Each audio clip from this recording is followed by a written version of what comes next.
Shri Sai Satcharitra, Chapter 37, Chavadi Procession.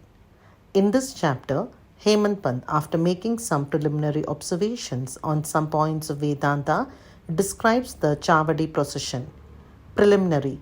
Blessed is Sai's life for his devotees, blessed is his daily routine. His ways and actions are indescribable. Sometimes he was intoxicated with Brahmanda, divine bliss, and at other times completely self-absorbed. While doing so many things at the same time, he was yet unconcerned with them. Though he seemed at times quite inactive, he was not idle or dozing. He always abided in his own self. Though he looked calm and placid as the sea, he was deep and unfathomable. Who can describe his ineffable nature? He regarded men as brothers, women as sisters and mothers. He was a perfect celibate, as everybody knows.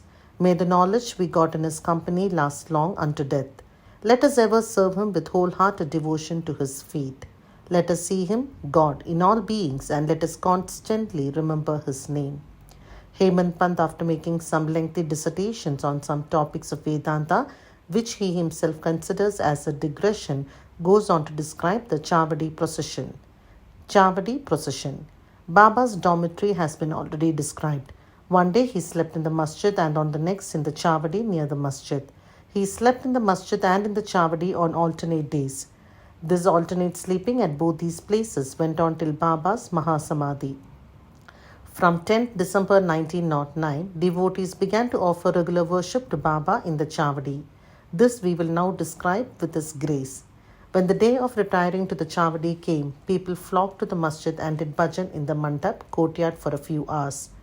Behind them was a beautiful palanquin, to the right a Tulsi Vrindavan, and in front Baba adorned a seat, and there were the devotees singing bhajan. Men and women who had a liking for the bhajan came in time. Some took tal, chiplis and kartal, mridang, kanjiri and gol, all musical instruments, in their hands and conducted the bhajan. Sai Baba was the magnet who drew all the devotees to him. Outside in the open, some trimmed their divatyas, torches, some decorated the palanquin, some stood with cane sticks in their hands and hailed victory to Baba. The corners were decorated with buntings. In the masjid, row of burning oil lamps shed their light.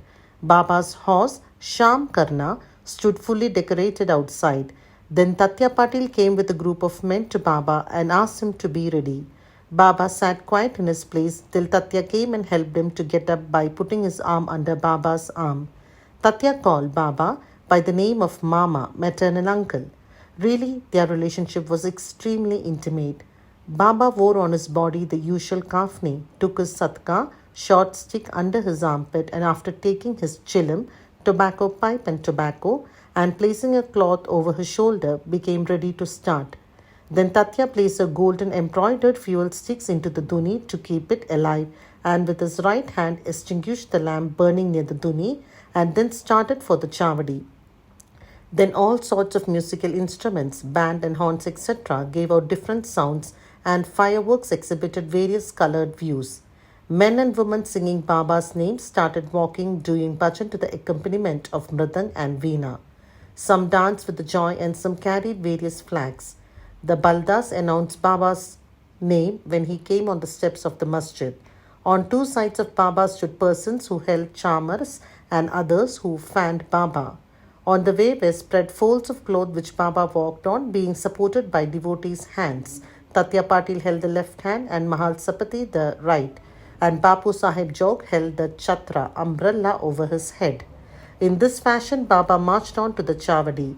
The fully decorated horse named Sham Karna led the way, and behind him were all the carriers, waiters, musical players, and the crowd of devotees. Harina, the name of the Lord, was being chanted to the accompaniment of music, as also the name of Sai. In this manner, the procession reached the corner, and everyone who joined this party seemed pleased and delighted. On reaching this corner, Baba stood facing the Chavadi and shone with a peculiar aura. It seemed as if the face of Baba took over the glory of the rising sun. Baba stood there with a concentrated mind facing the north, as if he was signaling something. All the instruments played music while Baba moved his right hand up and down for some time.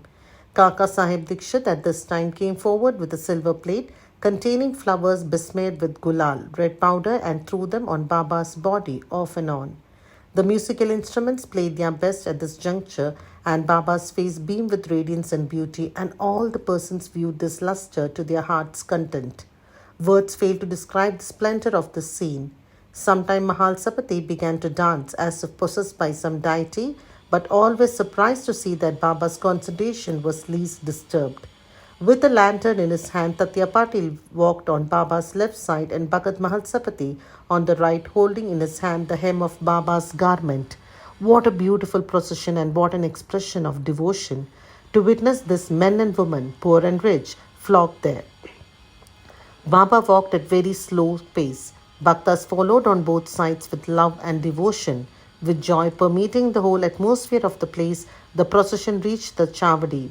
Those days are gone now. Nobody can see them in future, but by remembering and visualizing that sight, we can bring solace and ecstasy to our minds. The Chavadi was also fully decorated with a good white ceiling, mirrors, and many sorts of lamps.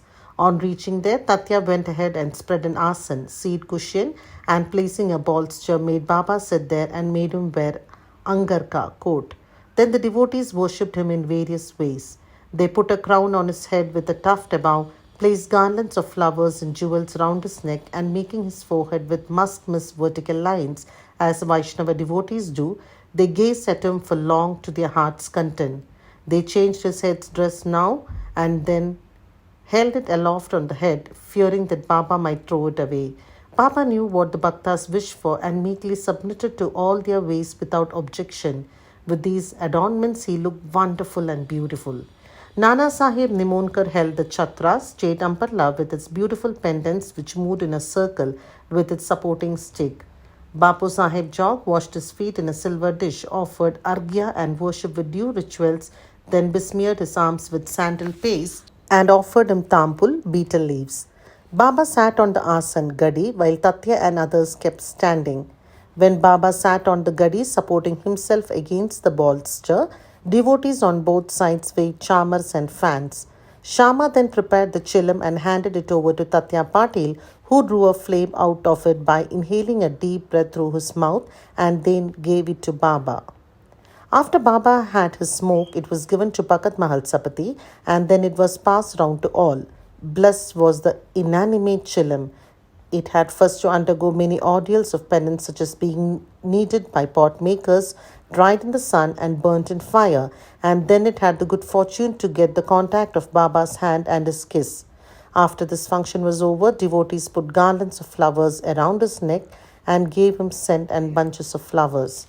Baba, who was an incarnation of dispassion, cared a fig for all these necklaces of jewels and garlands of flowers and other decorations, but out of real love to his devotees, he allowed them to have their own way and to please themselves.